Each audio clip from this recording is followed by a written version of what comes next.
Summer 1943, Camp Crossville, Tennessee. The brown, fizzing liquid in the bottle mesmerized the German soldier. After 2 years in North Africa, surviving on hard biscuits and ersatz coffee, this sweet carbonated drink called Coca-Cola seemed like impossibility made real. It cost 5 cents at the camp canteen. The guards casually explained that this was the same price American children paid with their allowance.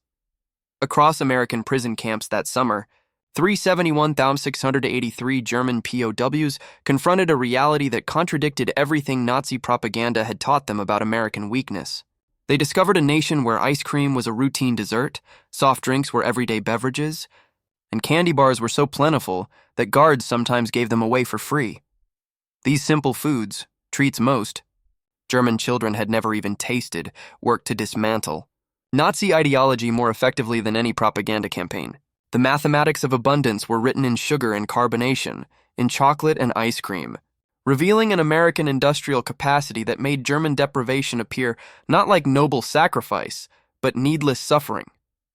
What began as amazement at American confections soon evolved into psychological transformation. The desert's end, the surrender of the Afrika Korps in Tunisia in May 1943, brought approximately 250,000 German and Italian soldiers into Allied captivity. These veteran desert fighters, who had once pushed the British back to Egypt under Rommel's command, expected harsh treatment as prisoners. Nazi propaganda had prepared them for brutality and starvation. Instead, within hours of surrender, they encountered American K rations. These field meals, so often ridiculed by American soldiers, contained wonders: crackers, processed cheese, candy, fruit bars, instant coffee, sugar tablets, and cigarettes. For men who had survived for months on meager rations, these emergency packets felt like feasts. The taste of defeat, according to military records. German prisoners arriving at processing camps in North Africa were served pancakes with syrup, fresh eggs, and milk, foods that had disappeared from Wehrmacht rations years earlier. The systematic feeding of enemies with superior meals began immediately, though its deeper psychological effect would only be understood later. One German officer later testified to the International Red Cross. "We expected to be starved as prisoners. Instead, the Americans fed us better than our own army had. This confusion about American resources began our education. The Liberty ships that education accelerated. Aboard the Liberty ships that carried prisoners across the Atlantic in the summer of 1943, these vessels, mass-produced at unprecedented speed, one completed every 42 hours at peak production, transported as many as 30,000 prisoners each month to the United States Naval. Records confirm that prisoner rations aboard these ships matched, or even exceeded those of the American crew, roughly 3,500 calories daily, including fresh bread, meat, vegetables, and coffee with sugar and milk. Refrigeration systems, standard on U.S. vessels but rare in Germany, kept food fresh throughout the 2-week crossing. Most astonishing of all, multiple accounts document ice cream being served during the voyage. The log of the USS General M.B. Stewart records that on July 4, 1943, the ship's ice cream machine produced 10-gallon batches for German prisoners. For men who hadn't tasted ice cream since before the war, this frozen dessert in the middle of the Atlantic seemed to defy reality itself. First glimpses of America, when the ships docked at ports like Norfolk and Newport News, the prisoners encountered a vision of America that Nazi propaganda had declared impossible. The Norfolk Naval Base alone covered 4,300 acres and handled more cargo in a single day than many German ports managed in a week. At the port exchanges, shops serving dock workers, prisoners glimpsed shelves stacked with candy bars from Hershey, Mars, and Nestlé. For men raised in a Europe of rationing and scarcity, the sight was as disorienting as any battlefield defeat. The education of defeat military procurement records from 1943 show that American post exchanges stocked dozens of candy varieties, selling them at standard prices, 5 cents a bar, the same price charged in any town across the United States. The journey inland for German prisoners. The trip from coastal ports to inland camps became another revelation. Unlike the cattle cars used for transport in Europe, they traveled in passenger coaches. Dining cars served full meals. Menus from July 1943 listed fried chicken, vegetables, pie, and coffee. To the prisoners' astonishment, this was not special treatment but simply standard American rail service. Life in the camps across America. The new camp system housed POWs in conditions that exceeded Geneva Convention requirements. Camp Crossville, Tennessee, typical of the larger facilities, provided electric lighting, hot water, flush toilets, and heated barracks. Yet the true shock came not from the barracks but from the PX stores, the camp exchanges. According to U.S. Army quartermaster records, these exchanges carried multiple soft drink brands: Coca-Cola, Pepsi, Dr. Pepper, RC Cola, alongside candy bars, confections, fresh fruit, ice cream where refrigeration allowed, tobacco, and even beer, 3.2% alcohol. Prisoners earned 80 cents a day for labor, later raised to $1. With candy bars and bottles of Coca-Cola priced at 5 cents each, a single day's wage could purchase 16 items of abundance unimaginable in Germany, where such luxuries, if available at all, required black market connections. The Coca-Cola symbol. Nothing symbolized American industrial democracy more than Coca-Cola itself. Company records show that in 1943 alone, more than 5 billion bottles were produced. Military contracts guaranteed that American servicemen worldwide could buy a Coke for 5 cents, whether in North Africa, New Guinea, or Tennessee. For German POWs, the sight of guards and prisoners alike drinking the same fizzy sweetness erased every illusion of American weakness. This was not decadence, it was power, bottled and mass-produced. A commitment requiring unprecedented logistics for German prisoners, Coca-Cola was more than a sweet novelty, it was a revelation of scale. Unknown to most before capture, it proved to be everywhere in America. Every camp received regular deliveries. Work details outside the wire saw vending machines and coolers at gas stations, factories, even schools. Americans of all ages drank it casually, often tossing half-finished bottles away without a second thought. The standardization astonished technically minded prisoners. Coca-Cola tasted identical whether consumed in Maine or Texas, a level of quality control far beyond anything German industry had achieved. The secret lay in Atlanta, where syrup concentrate was manufactured and distributed nationwide to bottling plants, an industrial coordination that shattered Nazi assumptions about American disorganization. Company archives confirm the scale. Many prison camps received weekly deliveries of 200 to 300 cases, each with 24 bottles.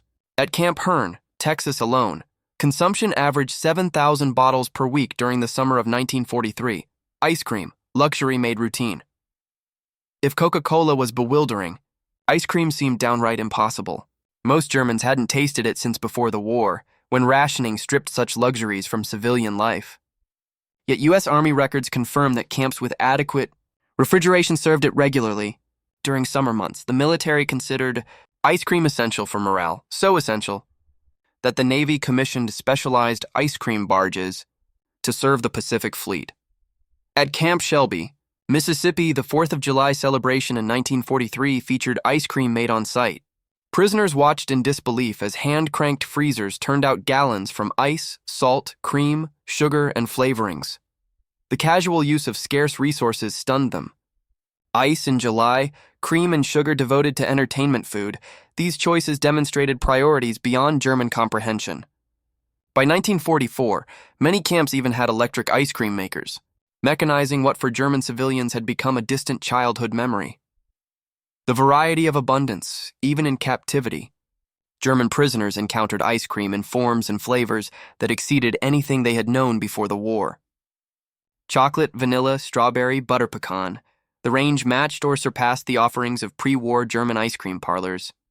PX stores sold bars and sandwiches for 10 cents each, or cups in assorted flavors. Army procurement records show that large camps ordered between 50 and 100 gallons of ice cream weekly during the summer. Availability varied with season and location, but the fact remained. Prisoners regularly enjoyed a frozen luxury that had long since disappeared from German civilian life. Sugar without limits. Nothing struck German prisoners more than sugar. In Germany, sugar had been rationed since 1939, with civilians receiving just 280 grams per month when it could be had at all. In American camps, sugar sat in open bowls on mess hall tables for unlimited use. Quartermaster records from 1943-1945 show that camps routinely received 100-pound sacks of refined sugar each week. Camp bakeries used it liberally in cakes, cookies, and pies. Coffee, tea, and cereal were sweetened without restriction. One incident at Camp Aliceville, Alabama, in August 1943, illustrates the gulf. Several hundred pounds of sugar had hardened in the summer humidity. Rather than steam and salvage it, as German civilians would have done, American kitchen staff simply discarded the lot and ordered replacements. German prisoners working in the kitchen were reportedly horrified at such waste. Chocolate. Democratic abundance chocolate carried similar impact. In Germany, chocolate had become a rare luxury, reserved for officers or children of the elite. In American camps, it was routine. Major manufacturers like Hershey, Mars, and Nestlé continued producing millions of bars monthly despite wartime restrictions. The U.S. military alone purchased 380 million pounds of chocolate products during the war. For prisoners, chocolate bars handed out casually or sold cheaply in the PX became a potent symbol of what industrial democracy could deliver.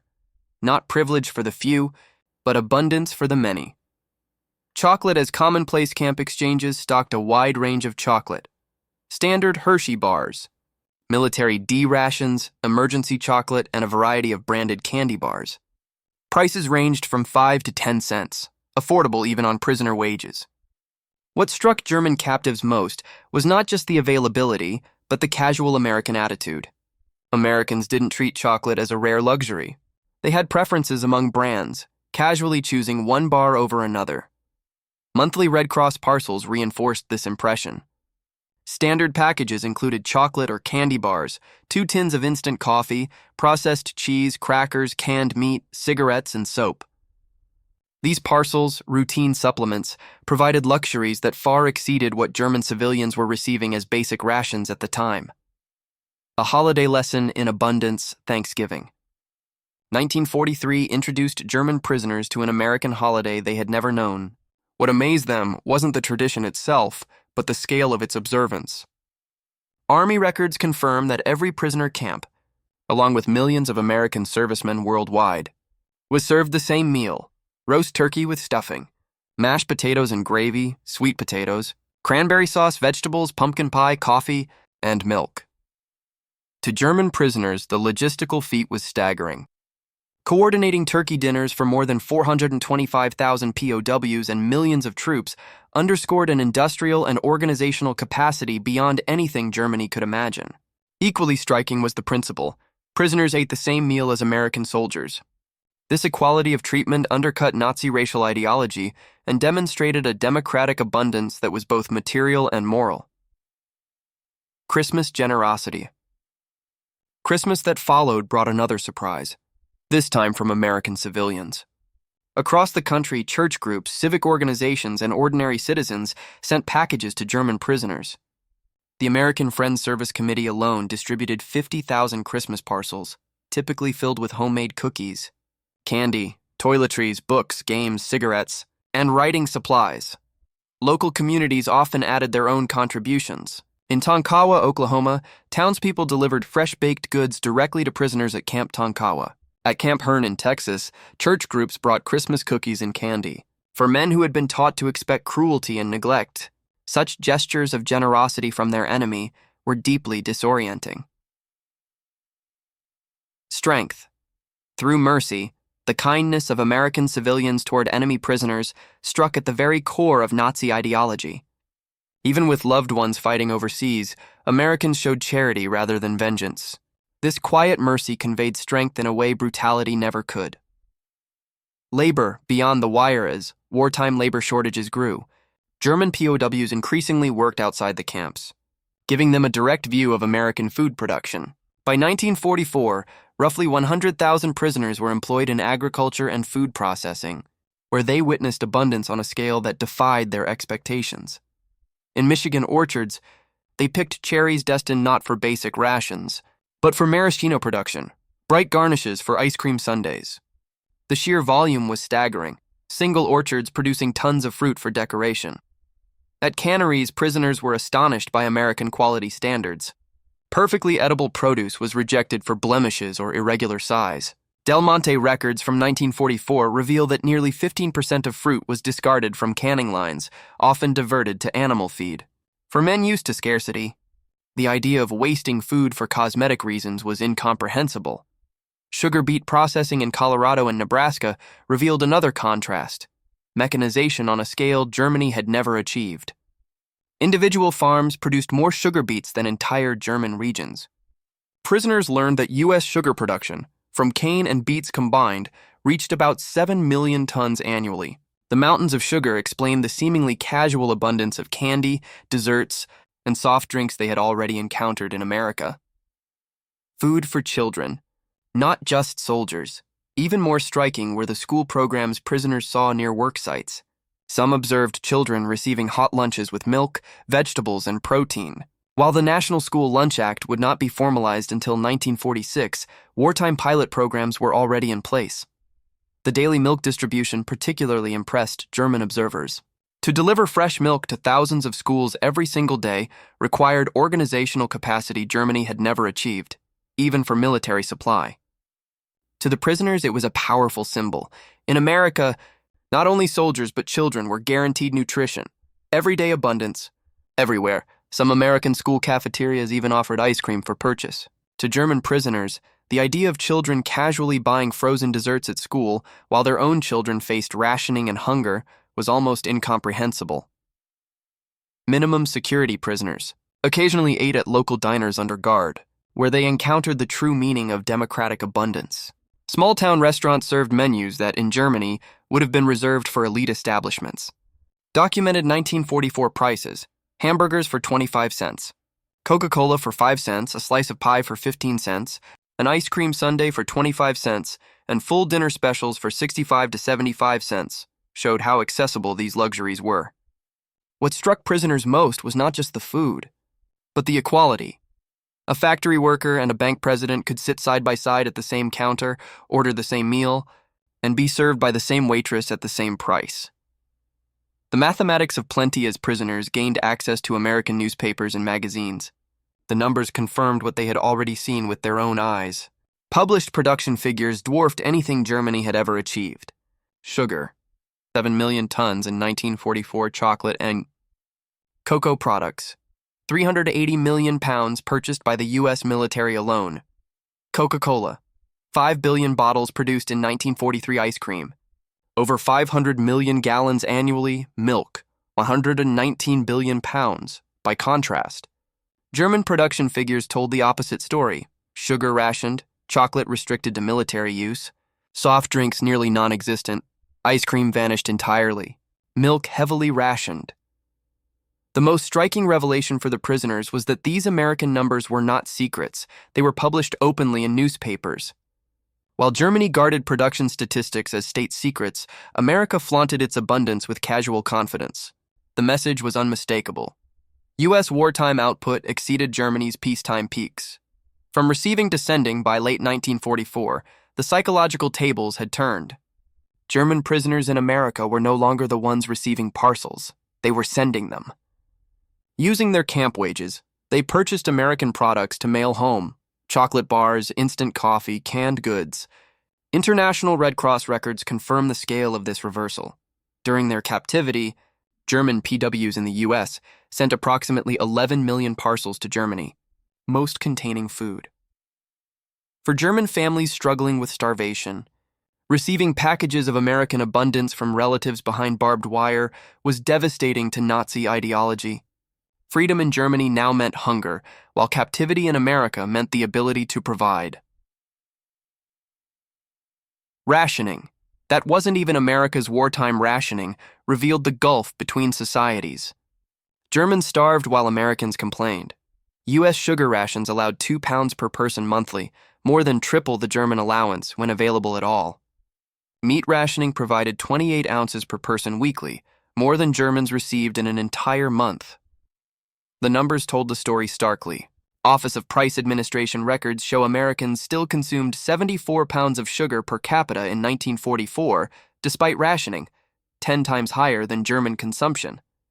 What Americans considered deprivation, Germans viewed as impossible luxury. An empire of bubbles beyond Coca-Cola, Prisoners discovered an entire American soft drink industry: Pepsi-Cola, Dr. Pepper, RC Cola, Orange Crush, and countless regional brands. The sheer variety itself was a revelation. Multiple companies producing nearly identical products in open competition, something unimaginable under Germany's controlled economy. The scale was equally shocking. Bottling plants operated in every major city, each capable of producing millions of bottles annually. Standardized technology, carbonation, bottling, capping, labeling, ensured efficiency and uniform taste. Distribution networks carried these drinks into every small town, gas station, and grocery store. To German eyes, it was not just a drink, but a demonstration of logistical mastery. The final contrast by war's end, American soft drink production had reached billions of bottles annually, dozens of bottles for every American citizen each year. This single consumer industry outproduced entire sectors of German manufacturing, a staggering symbol of industrial disparity. Spring 1945 delivered the final psychological blow. From behind the fences of U.S. prison camps, German POWs watched newsreels showing GIs advancing through Germany, casually distributing chocolate and chewing gum to children. The image was devastating. American soldiers carried enough candy to give away in enemy territory, while the German state that had promised triumph could not feed its own youth. The contrast deepened with the liberation of concentration camps. Films showed American troops sharing rations with skeletal survivors, demonstrating humanity where German governance had produced only death. The moral and material collapse of Nazi claims was now undeniable. Returned to ruin. Between 1945 and 1946, German POWs returned to a homeland in ruins. Medical records revealed a cruel irony. Many prisoners had gained weight during their American captivity, while their families at home had withered from starvation. Fathers who had eaten ice cream regularly in U.S. camps returned to children who had forgotten chocolate's taste. Final Red Cross parcels, carried home at release, became family treasures: bars of Hershey chocolate, tins of coffee, and canned goods that turned into symbols of survival. From prisoners to advocates, these returning soldiers brought back more than food. They carried knowledge. They had witnessed abundance that was not built on plunder, but on production. They had seen a society whose prosperity was expansive, not zero-sum. Many became unexpected advocates for the Marshall Plan, their testimony helping convince a broken population that America's promise to rebuild Europe was genuine. If America could feed and indulge its enemies in captivity, perhaps it could indeed help restore its former foes in peace. These men came to understand that American power sprang from productive capacity, not conquest or extraction. They had witnessed a society wealthy enough to waste food while waging a global war, a vivid demonstration of creation over coercion. This mental model, prosperity through production, directly influenced post-war West. Germany's economic approach. The German economic miracle of the 1950s was partially grounded in the lessons POWs brought home from American camps. Former prisoners observed production methods, distribution systems, and consumer abundance, and applied these lessons to rebuilding their nation. They learned that mass production could make luxuries. Affordable standardization enabled both quality and efficiency. Consumer abundance promoted social stability. Industrial democracy could outproduce authoritarian control. The casual, ubiquitous pleasures of Coca-Cola, ice cream, and abundant rations were not mere indulgences. They were living lessons in industrial organization and prosperity. These experiences shaped a generation of German business leaders, policymakers, and entrepreneurs who would drive Reconstruction. The transformation of POWs through exposure to American abundance is documented extensively. Military quartermaster records, International Red Cross reports, corporate archives, especially Coca-Cola, censored POW correspondence, post-war interviews and memoirs and academic studies. Arnold Krammer, a leading historian of German POWs in America, concluded that food abundance achieved what formal re-education programs could, not the dismantling of Nazi myths of superiority. Statistical summary of POW consumption, 943-1946 daily. Calories, 3,300, 3,600 sugar, 4. LBS monthly available meat, 32 Oz weekly. Milk, 1 quart daily, the yo. Numbers tell an irrefutable story. The material reality of American plenty reshaped minds. behaviors, and ultimately, the trajectory of a nation. Ice cream was served regularly during summer months. Soft drinks were available at 5 cents each without restriction. In stark contrast, German civilian rations during the same period offered 1,500 daily calories, 280 grams of sugar per month when available, 10.5 ounces of meat weekly, often unavailable, severely rationed milk, and no ice cream or soft drinks. These disparities were not propaganda, they were documented reality. Enemy prisoners in American camps often ate better than German civilians, demonstrating that American abundance extended even to defeated foes. The POW experience with American food culture left a lasting imprint on post-war Germany. Coca-Cola returned to West Germany in 1949, becoming a symbol of American alliance. Ice cream parlors modeled after American soda fountains opened in German cities. Candy bars and chewing gum became emblems of recovery and modernity. Former POWs often became importers or distributors of American food products, fully aware of their appeal from personal experience. They understood that these products symbolized more than taste. They represented abundance, democracy, and industrial modernity. The introduction of supermarkets in Germany during the 1950s was championed by former POWs who had witnessed American grocery stores. They recognized that democratic abundance required innovative distribution systems, not just increased production. In interviews and memoirs, German POWs consistently identified exposure to American abundance as transformative. A former Afrika Korps officer reflected in a 1975 interview, "We expected to defeat a weak, divided America. Instead, we saw a nation where even the enemy could eat better than we could at home. That shattered every assumption we held about their strength and resources. Instead, we found a nation that could give ice cream to enemies." That was when they knew they had lost more than a war. They had lost their entire worldview. Another veteran interviewed for a 1985 documentary recalled, "My first Coca-Cola was like drinking the future. It was sweet, fizzing, completely unnecessary, and available to anyone for a nickel. That drink contained everything Nazi Germany wasn't. Abundant, democratic, joyful. These testimonies, collected over decades, confirm that American food abundance achieved what military defeat alone could not: complete ideological transformation. The men who arrived as Nazi warriors left as witnesses to democratic prosperity. Historians recognize the German POW experience in America as remarkably successful. Re-education through abundance rather than propaganda. The program succeeded because it relied on observation rather than instruction. Prisoners saw American society functioning at peak productivity while treating enemies with dignity and consistency. Food was the crucial element because it was universal. Everyone understands hunger and satisfaction. Weight gain and health improvements were visible proof. Continuous 3 meals daily, supplemented by canteen purchases, contrasted sharply with the deprivation prisoners knew in Germany. Every meal became a lesson in American industrial capacity. Every Coca-Cola demonstrated standardization and distribution. Every ice cream sundae showed that abundance could be democratic. The children of prisoners grew up hearing these stories, which initially seemed fantastic. Over time, they were validated as West Germany recovered, and American products became widely available, proving that abundance, efficiency, and generosity could reshape minds as profoundly as any battlefield victory. The mythology of American plenty, born in prison camps, shaped generations of German-American relations. Many children of POWs later studied or worked in the United States, drawn by their fathers' stories of impossible abundance. They found the reality matched the tales. Supermarkets stocked with variety, soda fountains serving sundaes, candy aisles offering dozens of choices. This multi-generational impact extended beyond individuals. West German business culture absorbed lessons about consumer abundance, quality standardization, and democratic markets.